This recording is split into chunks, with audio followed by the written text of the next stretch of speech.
Now I'm going to carefully explain how to create a captivating horror story video using AI and CapCut, as you can see here.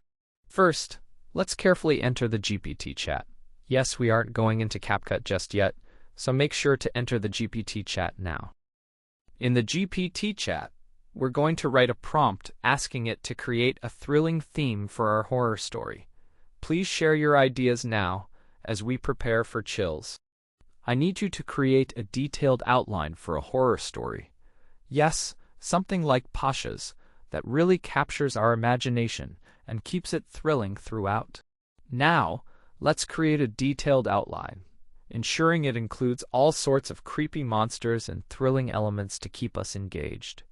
After this, you transition. Now, let's move to CapCut, where you can also create images in any other program, ensuring they are all perfectly suited for our chilling horror narrative.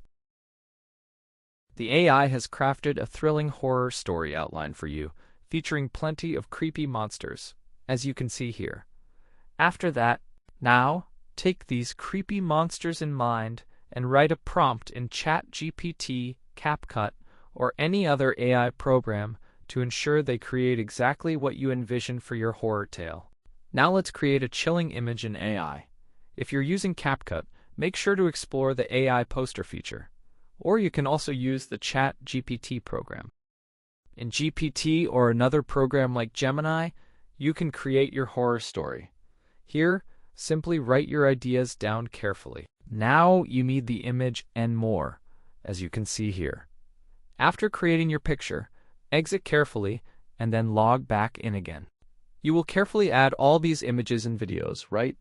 After this, you can certainly create a chilling horror story that will captivate your audience. Absolutely.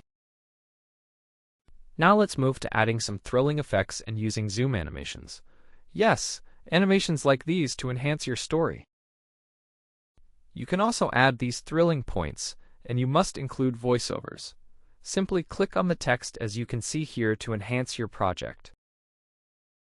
Now let's move to converting text to audio. You can add audio as well. After you've written your script, carefully embed it into your project for a richer experience. Yes, we've added everything, and it's all good. Now, carefully click on the text and look for the text-to-speech voiceover option. That's all for today. Thank you for watching and wishing everyone good luck. Goodbye.